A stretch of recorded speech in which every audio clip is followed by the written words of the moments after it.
అందరికీ నమస్కారం అన్న మీడియా మిత్రులకి పత్రికా సోదరులందరికీ కూడా ఈరోజు మరి బడంపేట మున్సిపల్ కార్పొరేషన్ ఎలక్షన్ అయ్యి తర్వాత మేయర్గా ఎన్నికయ్యి 5 సంవత్సరాలు పూర్తి చేసుకున్న సందర్భంగా మీ అందరితో కలిసి మాట్లాడడం జరుగుతుంది। మరి ముఖ్యంగా మహేశ్వరం నియోజకవర్గంలో బడంపేట మున్సిపల్ కార్పొరేషన్ అనేది 2020లో ఏర్పడిన తర్వాత అప్పటి నుంచి ఇప్పటి వరకు దాదాపు 450 కోట్లు అంచనా అంత బడ్జెట్ తోటి డెవలప్మెంట్ యాక్టివిటీస్ చేయడం జరిగింది। దాంట్లో ముఖ్యంగా మెయిన్ రోడ్ వైడనింగ్స్, బటేల్గుట్ట డెవలప్మెంట్, అట్లాగే అన్ని కాలనీలకు సంబంధించినటువంటి అన్ని డివిజన్లకు సంబంధించినటువంటి సీసీ రోడ్లు, బీటీ రోడ్లు, యూజీడీ, అట్లాగే ఎస్ఎన్డిపి ప్రాజెక్ట్స్, దాంతోపాటు మరి డిఆర్సిసి సెంటర్, మరి మన ప్రజాభవన్, మున్సిపల్ ఆఫీస్, వీటన్నిటితో పాటు RCI road to airport road, మరి హెచ్ఎండిఏ నుంచి కొన్ని పార్క్స్, మెయిన్ ఏం పార్క్స్ ఉన్నాయో ఆ పార్కులన్నిటి కూడా డెవలప్ చేయడం జరిగింది। దాంతోపాటు పేద బడుగు బలహీన వర్గాల ప్రజలు మరి కరోనా టైంలో చూసినాం మనం ఎంత ఇబ్బంది పడ్డారో, మరి వారి కోసం కేటాయించినటువంటి బస్తీ దవాఖానలో ఎల్లవేళలా అందుబాటులో ఉండేటట్లు చొరవ చూపడం, మరి ఇంకా వాటితో పాటు సోషల్ యాక్టివిటీస్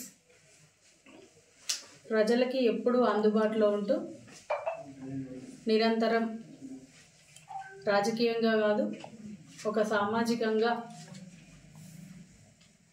32 డివిజన్లకు సంబంధించినటువంటి గౌరవ కార్పొరేటర్లందరి సహకారంతో ఈరోజు బడంపేట మున్సిపల్ కార్పొరేషన్ని అభివృద్ధి పదంలో ముందంజలో ఉంచడానికి అందరూ సహకరించారు। వారందరికీ కూడా కోఆప్షన్ సభ్యులు, ముఖ్యంగా సీనియర్ సిటిజన్స్, వీళ్ళందరికీ కూడా ముఖ్యంగా పేరున హృదయపూర్వక ధన్యవాదాలు తెలియజేస్తున్నాను। ఎందుకంటే అభివృద్ధి అనేది ఏ ఒక్కరితోటి సాధ్యం కాదు। మరి ప్రతి ఒక్కరు కూడా మేము తీసుకున్నటువంటి బడ్జెట్కి తీసుకున్నటువంటి కార్యక్రమాలు ఏవైనా ఉన్నాయో అభివృద్ధి కార్యక్రమాలు వాటన్నిటికీ కూడా సపోర్ట్ చేసి ఆ కార్యక్రమాలు ముందుండి నడిపించడంలో పాత్ర వహించినటువంటి గౌరవ కమిషనర్లు, అప్పటి నుంచి ఇప్పటి వరకు ఉన్న వాళ్ళు, సంబంధిత సెక్షన్లకు సంబంధించినటువంటి డిఈలు, ఏఈలు మరియు ఆర్ఓ అందరూ సంబంధించినటువంటి అధికారులందరూ కూడా సపోర్ట్ చేసి ఈ బడంపేట కార్పొరేషన్ని 2020కి ముందు ఎలా ఉంది, 2025లో ఎలా ఉంది మీరు చూస్తూ ఉన్నారు। మరి సపోర్ట్ చేసిన ప్రతి ఒక్కరికి కూడా ఈరోజు ధన్యవాదాలు తెలియజేస్తూ నా యొక్క ఈ 5 సంవత్సరాలు చేస్తున్నటువంటి కార్యక్రమాల్లో గవర్నమెంట్ తరఫు నుంచి వచ్చినటువంటి ఫండ్స్, అట్లాగే ప్రజలందరూ కట్టినటువంటి ట్యాక్సెస్, వాటన్నింటితో చేసినటువంటి అభివృద్ధి ఒక ఎత్తు అయితే, గెలిచిన కొద్ది రోజుల్లోనే కోవిడ్ వచ్చి మొత్తం స్థలాలు, పార్క్ ప్లేసెస్ ఎన్ని కబ్జా అయినా మేము ఎప్పటికప్పుడు యాక్షన్ తీసుకుంటాము। కాలనీ వాళ్ళు కూడా సపోర్ట్ చేస్తున్నారు। కాకపోతే కొన్ని చోట్ల మాకు డాక్యుమెంట్స్ ఉన్నాయి అంటున్నారు। ఆ డాక్యుమెంట్స్ చూపేయమని మా డిపార్ట్మెంట్ వాళ్ళు ఏదైతే టౌన్ ప్లానింగ్ వాళ్ళు అడిగినా కూడా వాళ్ళు డాటా వేస్తూ మేము కలెక్టర్ దగ్గరికి పోయినాం, కలెక్టర్ నుంచి మీకు పిలుస్తారు రివ్యూకి, అప్పుడు మాట్లాడతాం అన్నట్టు డాక్యుమెంట్స్ బేస్ చేసుకొని వీళ్ళ మీద కోర్టులో కేసు వేస్తాము, మా డాక్యుమెంట్ ఉన్న తర్వాత ఇది పార్కు కాదని చెప్పేసి కొంతమంది లేఅవుట్లు ఒక 2-3 లేఅవుట్లు సృష్టించుకుంటున్నారు। సంబంధిత పార్కు ప్లేస్ కానివ్వండి, గవర్నమెంట్ ల్యాండ్ కానివ్వండి, వాటికి సంబంధించి కొత్త లేఅవుట్లు సృష్టించుకొని ఈ లేఅవుట్లో సంబంధిత ఈ రిజిస్ట్రేషన్ అయిపోయినాయి మా పేరు మీద అని చెప్పేసి అడ్డుకుంటున్నారు। కానీ పర్టికులర్గా మా దగ్గర ఉన్న ఇన్ఫర్మేషన్ ప్రకారము ఇప్పుడు చూసినట్లయితే గుర్రంగూడ అల్మాస్గూడకు సంబంధించినటువంటి అరవింద్ నగర్ కాలనీలో 2000 గజాల పార్క్ ప్లేస్ ఒకటి, దాదాపు 1000 గజాల పార్క్ ప్లేస్ ఒకటి, 2 పార్క్ ప్లేస్లు కూడా కబ్జాలో ఉంటే ఆ కోర్టులో కేసు గెలిచి ఇప్పుడు ఫెన్సింగ్ కూడా పెట్టడం జరిగింది, వాటికి డెవలప్ కూడా చేయడం జరుగుతుంది. అల్మాస్గూడకు సంబంధించినటువంటి పార్కులలో కూడా కొన్ని కబ్జాకు గురి కాకుండా అడ్డుకట్ట వేసి వాటిని కూడా మళ్ళీ వృద్ధిలోకి తీసుకురావడం జరిగింది. ఎక్కడెక్కడైతే పార్క్ ప్లేస్లు ఉన్నాయో అక్కడక్కడ ఫెన్సింగ్ పెట్టడానికి పోస్టల్ కాలనీ కానివ్వండి, ఆర్వీఆర్ కాలనీ కానివ్వండి, ప్రతి కాలనీకి సంబంధించినటువంటి పార్క్ ప్లేసెస్ ఎక్కడ ఉన్నా సరే వాటికి కాంపౌండ్ వాల్ పెట్టి వాటిని సెక్యూర్ చేయడం మా బాధ్యత. కాబట్టి గతంలో ఒకసారి 50 లక్షలు, ఒకసారి 30 లక్షలు తీసుకొని ఏవైతే పార్క్ ప్లేసెస్ ఉన్నాయో వాటిని రక్షించడం జరిగింది, ఫెన్సింగ్ వేయించడం జరిగింది. ఫెన్సింగ్ వేసి వాటిని ఇప్పుడు కాలనీలకి హ్యాండ్ ఓవర్ చేయడం జరుగుతుంది. కానీ కొన్ని చోట్ల ఉంది, మీరు అన్నట్టు ప్రాబ్లం లేదని కాదు, ప్రాబ్లం ఉంది. కాకపోతే పబ్లిక్ డాక్యుమెంట్ చూపించడమో లేకపోతే అక్కడ కన్స్ట్రక్షన్ చేయడమో నివాసం ఉండడమో, అది ప్రభుత్వ భూములకు సంబంధించినటువంటి కబ్జాలు ఎంఆర్ఓ గారు పరిధి ఉంటుంది, ఖచ్చితంగా ఎంఆర్ఓ గారు చూసుకోవాలి. కానీ ఎంతసేపు మున్సిపల్ కార్పొరేషన్ మీద వేస్తే మున్సిపల్ కార్పొరేషన్ ఎంతవరకు ప్లాటింగ్ రిజిస్ట్రేషన్ చేసుకున్నారు మేడం, పార్క్ జాగా మీ కార్పొరేషన్ పేరు మీద ఎన్ని రిజిస్ట్రేషన్ చేసుకున్నారు మీరు మీ హయాంలో? టౌన్ ప్లానింగ్ వాళ్ళ దగ్గర రికార్డు ఉంటుంది, టౌన్ ప్లానింగ్ సెక్షన్లో ఉంటుంది, అది కూడా మీ బాధ్యతనే కదా? మన బాధ్యత. కొన్ని చేసుకోవడం జరిగింది, కొన్ని రిజిస్ట్రేషన్ హ్యాండ్ ఓవర్ చేసుకున్నప్పుడు బోర్డు పెట్టేసి ఫెన్సింగ్ వేసేసి గవర్నమెంట్ పార్క్ అని పెట్టేయడం జరిగింది. అక్కడైతే చాలా వరకు, ఇంకా కొంతవరకు అయితే ఉన్నాయి, మా దృష్టికి వచ్చినవి అయితే కొన్ని ఉన్నాయి, కొన్ని ఇట్లానే ఇంకా అంటే ఓపెన్ ల్యాండ్స్ మాత్రం వీళ్ళు చూడాలి.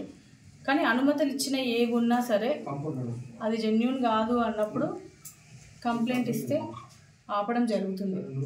కానీ ఆపినప్పుడు ఒక్కొక్కసారి ఆ కుటుంబీకులు కానివ్వండి, ఎవరు కానివ్వండి, కొంచెం భయభ్రాంతులకు గురి చేసి అధికారుల మీద కేసులు పెడతామని, అంటే సూసైడ్ అటెంప్ట్ చేసుకుంటామని అట్లా కూడా చాలా జరిగినాయి.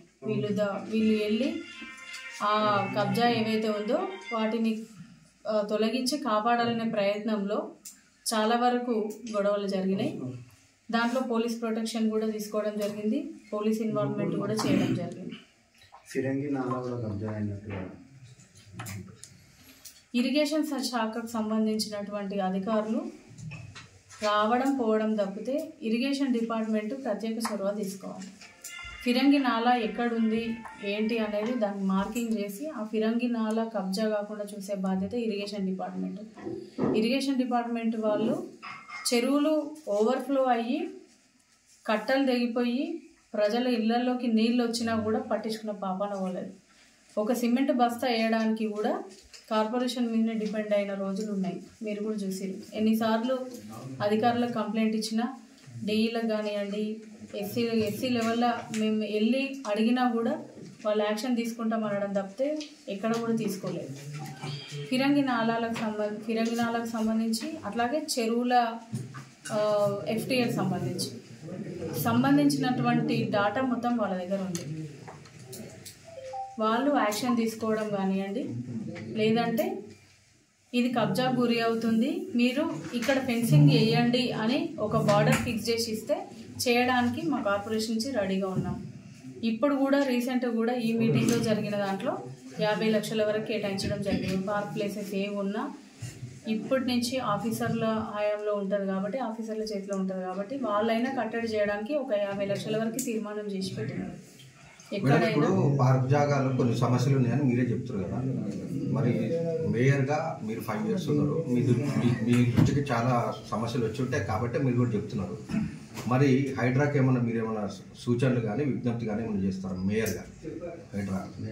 హైడ్రా కూడా చాలా కంప్లైంట్లు పోయినాయి కదా మన దగ్గర, మీరేమైనా సూచనలు కానీ విజ్ఞప్తి కానీ?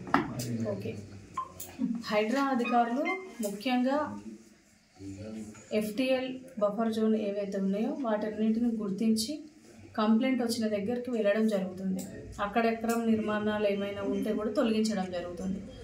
రీసెంట్గా చూసిరు అల్మాస్గూడలో కూడా ఒక హైదరాబాద్కి వెళ్తే కంప్లైంట్ అక్కడ వచ్చి కూడగొట్టడం జరిగింది. నేను కూడా ఒకటే విజ్ఞప్తి చేస్తూ ఉన్నా, ఎవరైనా సరే ఈరోజు ఉన్నటువంటి ప్రభుత్వంలో ఎవరు తప్పు చేసినా పైన అధికారులకు కంప్లైంట్ ఇచ్చే బాధ్యత, ఒక రెస్పాన్సిబుల్ అనేది ప్రజలందరికీ ఉంది.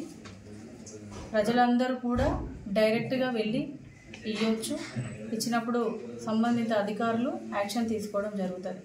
అది ఎవరిదైనా సరే, ఎంత వాళ్ళదైనా సరే తప్పకుండా కఠిన చర్యలు అయితే తప్పవు. మీరైతే మీడియా ముఖంగా, పత్రికా ముఖంగా అయితే చూస్తూ ఉన్నాం. మనం ఎక్కడైనా ఏదైనా ఏ పొరపాట్లున్నా జెన్యూన్గా ఉన్న వాటిని ఖచ్చితంగా కాపాడాల్సిన బాధ్యత ఈరోజు హైడ్రాక్ కానివ్వండి, మున్సిపల్ రెవెన్యూ కానివ్వండి, టౌన్ ప్లానింగ్ కానివ్వండి, ఇలా ముగ్గురికి ఉంది. కాబట్టి ఒకరికొకరికి అనుసంధానం ఉంటుంది. ఏదైనా ఏ కంప్లైంట్ అయినా ఖచ్చితంగా అధికారులు చూడాల్సిన బాధ్యత వాళ్ళపైన. గతంలో కానివ్వండి, ఇప్పుడు కానివ్వండి, ఎమ్మెల్యేగా ఒకరే ఉన్నారు. వారికి కూడా మాకెంత బాధ్యత ఉందో వాళ్ళకి ఇంకా అంతకంటే ఎక్కువ బాధ్యత ఉండాలి. ఎందుకంటే గతంలో హామీ ఇచ్చినారు, అయిపోయిందని కూడా చెప్పినారు. గ్రీన్ జోన్ ఎత్తివేయడం జరిగింది, పర్మిషన్లు వస్తాయి, మీకు ఇల్లు కట్టుకోవచ్చు, ఎటువంటి బాధ లేదని చెప్పేసి లెటర్ కూడా చూపించడం జరిగింది. కానీ ఎందుకు కాలేదు? నాపైన ఎంత బాధ్యత ఉందో ప్రజెంట్ ఉన్న వాళ్ళపైన కూడా అంతే బాధ్యత ఉంటుంది.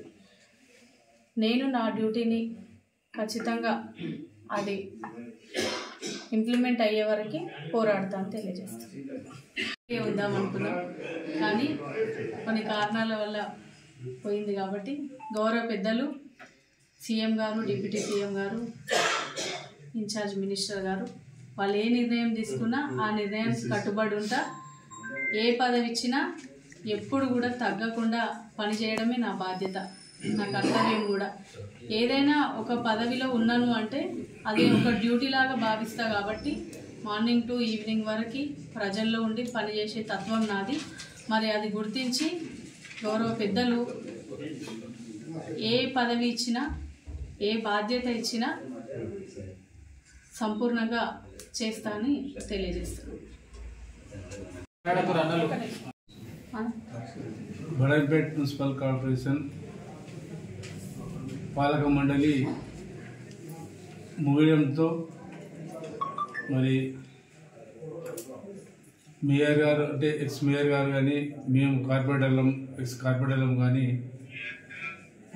ఈరోజు పాదయాత్ర మున్సిపాలిటీ ఆధ్వర్యంలో ప్రెస్ మీట్ జరగడం జరుగుతున్నది. ఈ ప్రెస్ మీట్ ద్వారా మీ ద్వారా ప్రజలకు తెలియజేయడం ఏమంటే, గత 5 సంవత్సరాలు ఏం చేసినాము, ప్రజల మధ్యలో ఉండి ప్రజలకు ఏం అందుబాటులో ఉండి ఏం అనుకూలంగా ఉన్నాము, ఏం పని చేసినాము అనేది వివరించాలని పాదయాత్ర మున్సిపల్ గారి ఉద్దేశం ఉండే వాళ్ళు క్లుప్తంగా చెప్పినారు. నిజాన్ని కూడా బడాయిపేట్ మున్సిపల్ కార్పొరేషన్ జిహెచ్ఎంస్తో పోల్చుకుంటే చాలా బ్రహ్మాండంగా అభివృద్ధి కార్యక్రమాలు చేసింది. ఇవి కూడా ప్రజలకు అందరి కూడా తెలుసు. మరియు మా డివిజన్లో కాంగ్రెస్ పార్టీ ఫ్లోర్ లీడర్గా మాకు కూడా 5 సంవత్సరంలో ఎప్పుడు ఏ ఫండ్ కూడా వెనుకాడకుండా మాకు కూడా సహకారం అందించడం జరిగింది. మరి మేము కూడా చాలా అభివృద్ధి కార్యక్రమాలు చేసినాం. నేను గత 25 సంవత్సరాల నుండి కూడా ఈ స్థానిక సంస్థల్లో చాలా